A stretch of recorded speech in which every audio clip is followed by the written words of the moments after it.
My best subject in school was show and tell. I excelled at it, and I still enjoy it. And it didn't reflect on my report cards. They sent these horrible derogatory reports to my parents with things that said, like, does not play well with others and all this stuff. They didn't tell how good I was at show and tell. This is the reissue of Paul McCartney's Pipes of Peace album. And he does amazing jobs with his reissued, remastered records, because this thing is, in other words, it must weigh about 5 pounds. It's got 2 books, a DVD, it's got the CD of the album plus a Blu-ray, or maybe it's on the DVD, I don't know, but it's got the audio in high res. There's video on the DVD. And a 112-page book of the making of the album. And his office contacted me for my side of the story, because by the time it got around time to reissue this, Michael was gone. And they had no idea of what happened during the Los Angeles sessions, because the song started out in LA with Michael. And that's the story I'm going to tell now. This is amazing. Sir Paul wins Grammys for the reissues he does, the remasters, and then I can see why. One more piece of show and tell.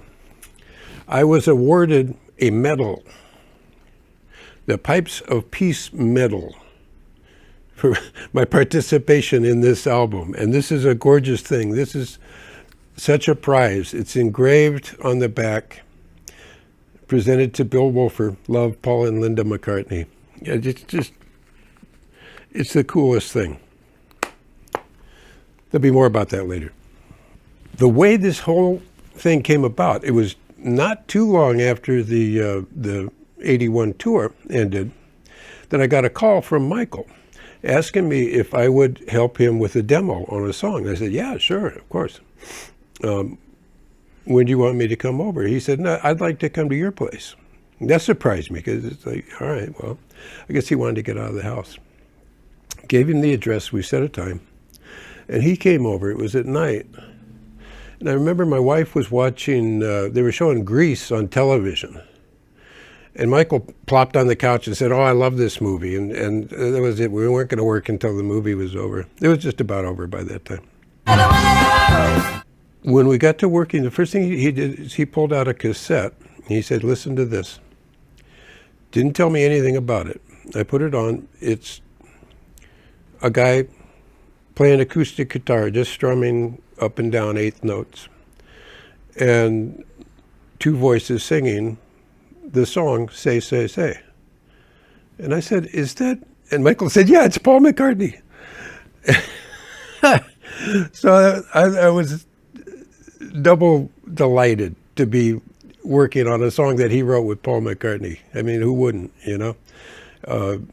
Talk about heroes. That's another one of mine, is Paul McCartney. I have been so influenced by the Beatles and everything that he's done. So we worked in my apartment, again, just with the 4-track machine that I had. And we made a rhythm arrangement with my LM-1 drum machine, my Rhodes piano, which I had modified to sound like Stevie's piano. If you listen to All I Do from Hotter Than July, that ultra chimey sound is, it comes from replacing the hammers in the Rhodes, and also there was an active pickup that I installed. And Michael liked that sound. So we had the beat program that he was specific about, and did the bass on a Minimoog for that demo. And I have no idea what happened to that 4-track demo. But that was just basically to be the roadmap for the musicians in the studio, because he wanted to record a demo of it to show Paul his vision for the song. And so with that fairly crude 4-track demo that we had of just me playing Rhodes and Minimoog bass and the drum machine. We went into Cherokee Sound, and Michael had called a drummer and a bass player who I'll leave off who they were, because they're fine musicians, but that day the session was a disaster. The drummer's drums were out of tune and set up for the stage and not for the studio, and most drummers know that there's a big difference. And the heads were old, and the engineers just worked and worked and worked, but there wasn't anything they could do. They just sounded like cardboard. The bass player, both of these guys were fine musicians, but they were young and they didn't have any studio experience. And they got what I call red light-itis. We'd be rehearsing it and it'd be fine, but as soon as it's like that red light comes on and you're recording, you start getting nervous, and you can't play if you're nervous. Forget about it. You got to be relaxed when you play. And it was a disaster, and I could see Michael was just crestfallen, because he was doing this all on his own dime and his own initiative, and he, I could be wrong, but I think this was the first time he had ever taken it upon himself to produce something, because he was acting as the producer, directing the sessions and making it happen, and it was not good. I took him aside and I said, look, we can do this. Let's try it again. Call Nathan Watts and Ricky Lawson, and let's do it again. And he agreed. And a couple of days later, we're back in Cherokee Sound with Nathan Watts and Ricky Lawson, and boom, we nailed the track in no time, because those guys, phenomenal musicians. I'm so lucky to have gotten a chance to play with Ricky Lawson. I'm so sorry he's no longer with us. Nate, I had known for my years with Stevie, and he and I were friends. And he's just a monster bass player. There's a reason he's been playing with Stevie for more than 40 years. So we got, in short order, David Williams came in that right after us and laid down rhythm guitar parts.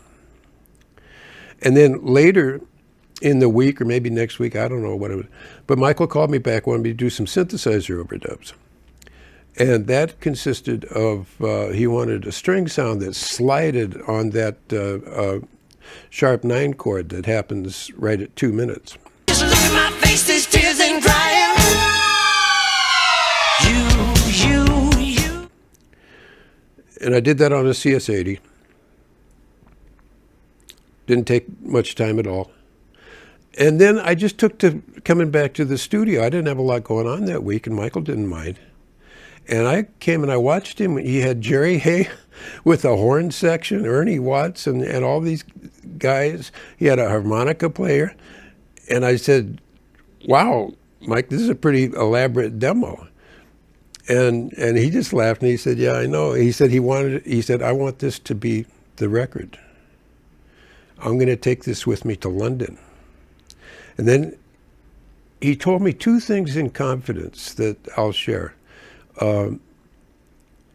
He said he felt it was important to do the demo because he wanted Paul to hear the song the way he heard it in his head. And he was afraid it would be too white.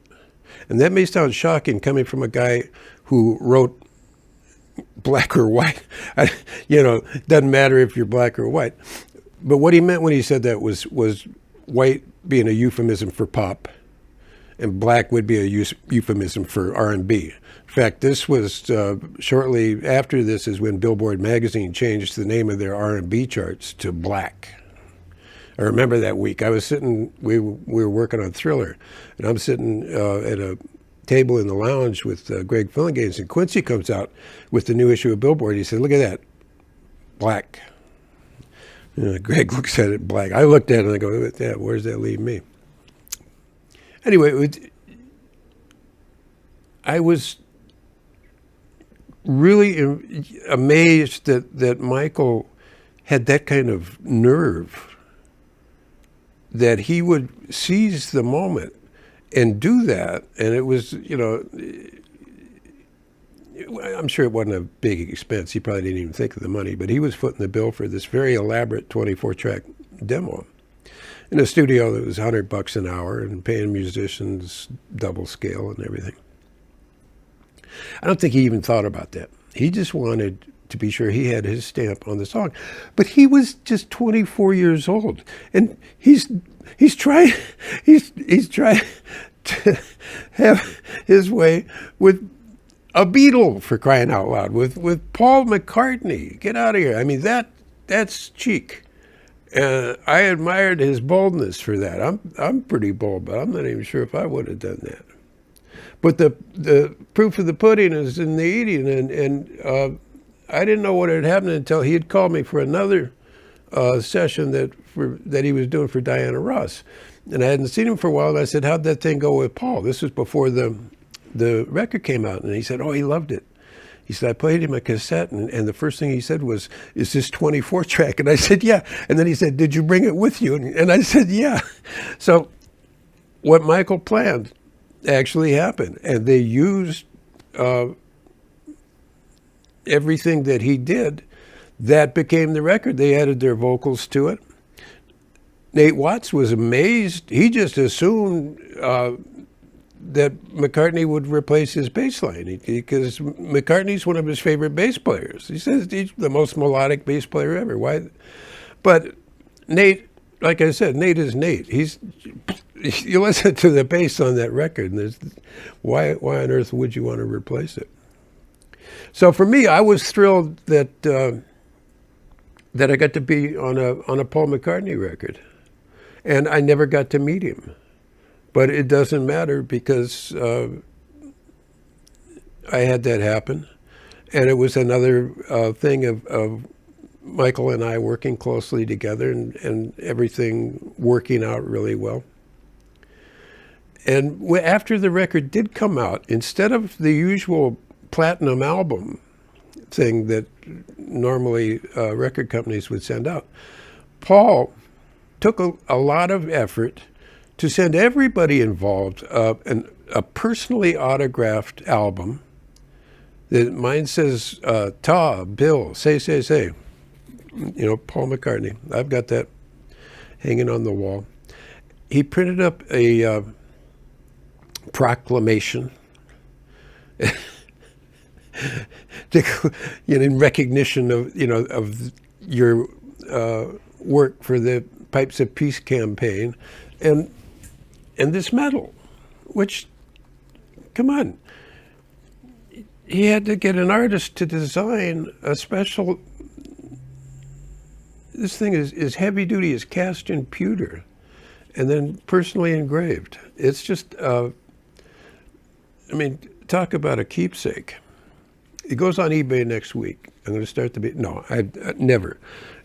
It's just a treasure. And to show you further what a class act Sir Paul is, his office contacted me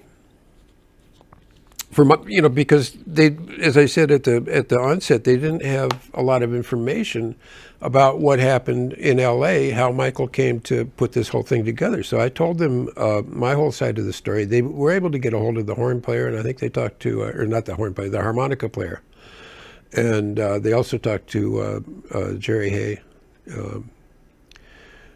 And they got the L.A. side of the story for the book. But beyond that, I was able to go and take my daughter Lauren to a Paul McCartney concert that year. We went to Sacramento. Good evening, Sacramento.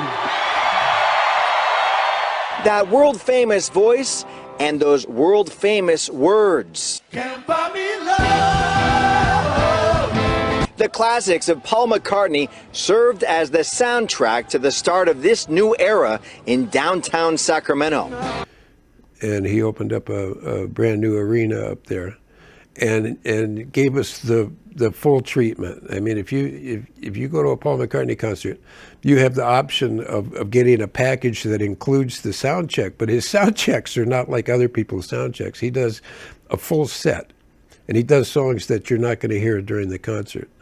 And it is quite a treat. They had a full bar and catering and everything. Still didn't get to meet him, and it was only because I didn't ask. He parcels out all his time for meet and greets before. It's like trying to see the Pope. That's what happens when you're a Beatle. But I treasure the memory of it. And Sir Paul, if you ever see this video, thank you for all of that. And if you ever need a keyboard player, let me know. And that's the story. Another day in the life, eh? Just playing with the lad from Liverpool. We went round to see George, right? He won't know him. So we rang up Michael, said, do you want to record? Okay. Fair enough, isn't it? All right. Thanks for listening. Thanks for watching. See you later. Bye.